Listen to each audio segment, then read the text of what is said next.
Hello lovelies, it's me, Survey A, back on the video, and today it's gonna be a Carl Grimes X zombie listener. A little background is you and Carl used to be friends until you got got by a zombie. um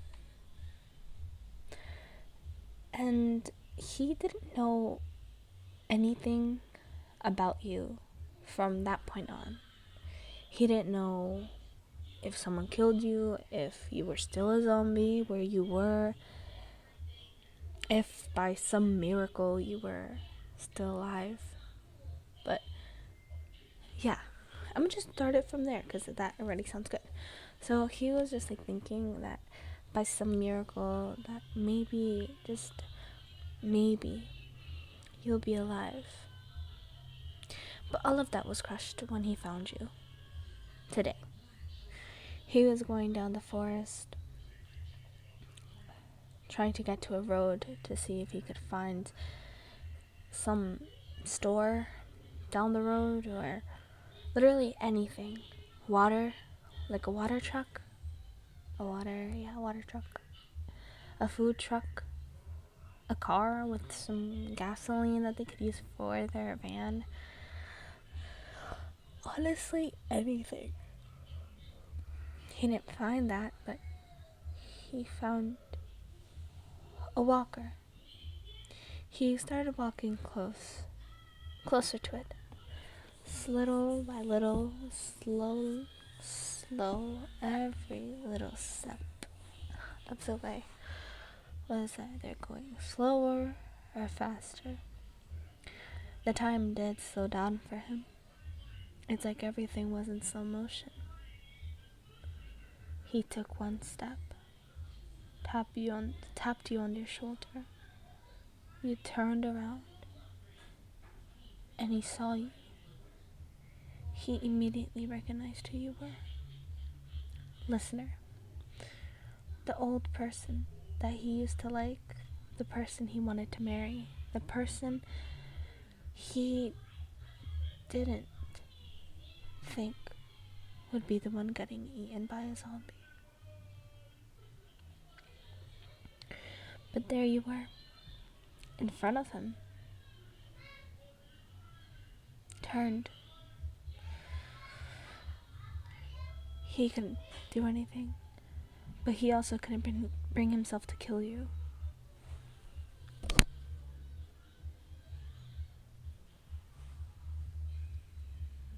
And all the emotions and all the hatred and sadness, he deeply still loved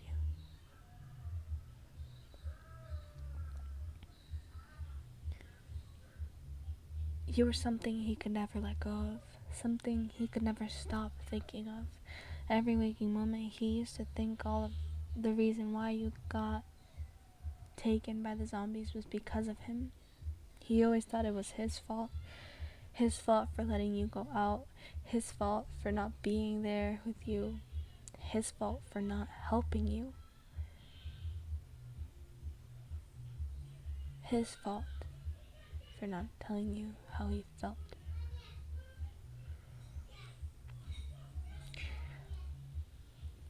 That day when you got taken by the zombies, you were 12.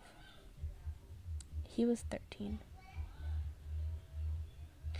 That day he was planning on telling you how he felt about you. You guys were gonna go on a little walk in the forest. He told you to go ahead because he had to, man up. He had to think about the words he was gonna say, think about them carefully. He told you to go ahead because of that reason.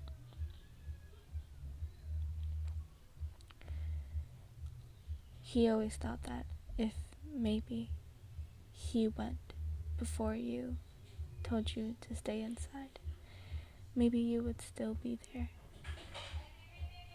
You didn't have anything to protect yourself with. You weren't really that good on using weapons. Well, guns.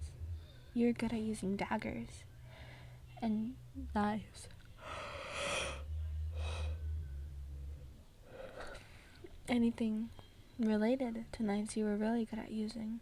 Guns weren't your strong suit. You weren't bad, but you couldn't aim correctly.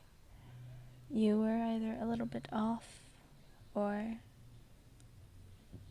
didn't hit the target at all. That's why they just gave you knives, since they knew you were better with knives, something you could hold, something you could direct in the right direction. You could point in the right direction. Carl was the good one, the one that was good with guns, but wasn't that good with knives. That's why you and him were really a really good duo. He would protect you from behind while you would protect him from any incoming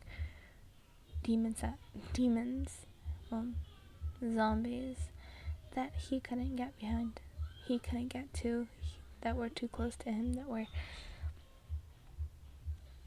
unreachable. That day, nor you nor Carl were able to be carrying weapons, because there was no reason for you to. No one was planning on going outside to the forest where there were millions of walkers. No one. But you and him did. And you never got to know why. 'Cause, well, you obviously died. You got eaten by zombies. You were turned into one. For the most part, your face wasn't touched. It was mostly your arms and your legs. You had scratches over your body. Your hair looked fine. None of your hair was really falling off other than some parts. But you couldn't really tell. Carl just kept looking at you.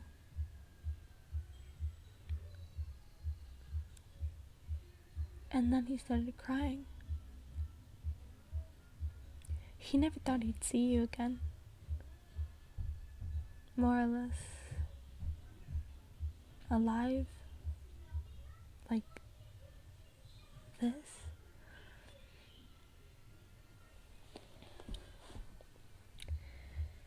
He could tell that you recently eaten. It didn't look human.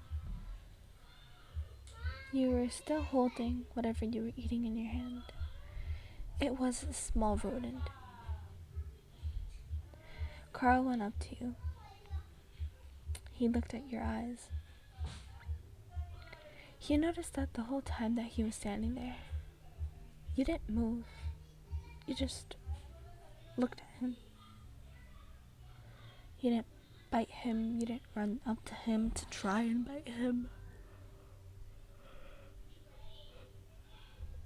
You just stayed there in silence, looking at him. It almost seemed like you were admiring him. Or maybe you were in shock. Maybe, just maybe, you remembered him. Carl started walking towards you. A little closer now. About a foot away from you. When, boom, a gunshot is heard.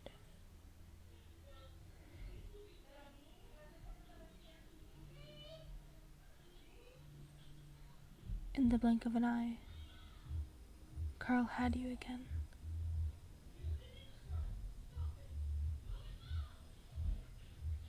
But the next, you were gone.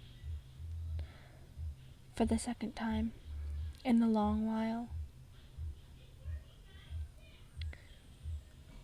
Like before, everything was slow.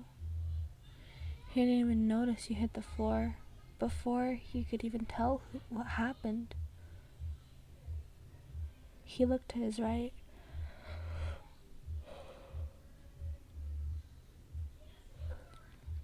and he saw his dad with a gun pointed right to where you were. The moment the thought, well,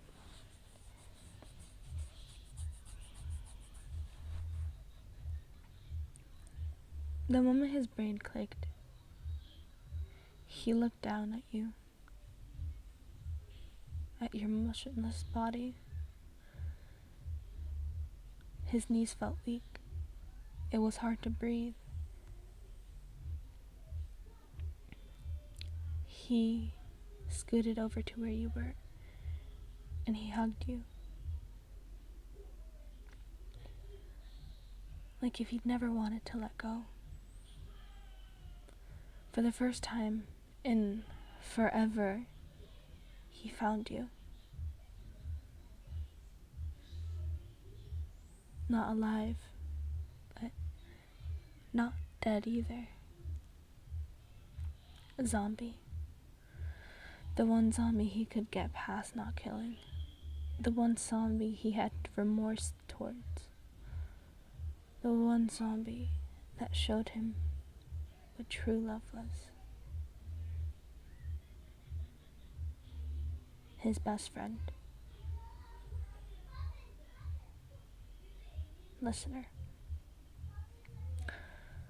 His dad came running down a hill, the one he was standing on when he shot you.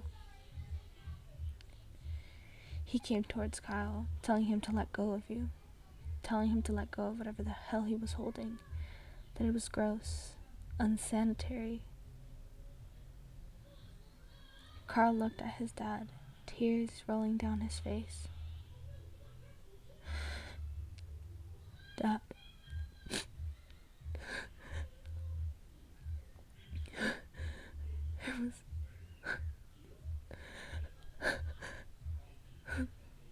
It was listener.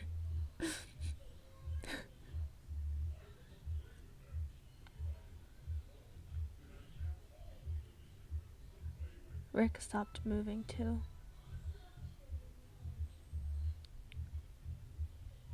Listener, the person that Carl would stop talking about, the person he found out his son had a crush on.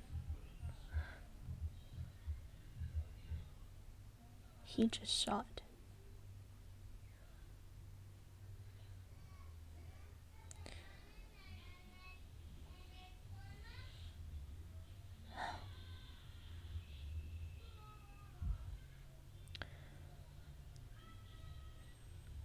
Rick stopped thinking. What he did was pick up Carl, hearing him screaming, hitting him, punching him, biting him. Rick didn't budge. It took Carl long enough to get over you.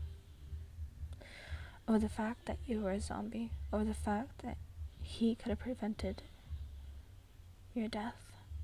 He always thought it was his fault. He had finally gotten over that fear, over the fact that he thought he was the one that killed you. And now, Rick had to do the only thing he could think of doing, which was taking his kid back to camp and getting rid of you. But yeah, I'll see you guys in the next video. Bye-bye. Mwah.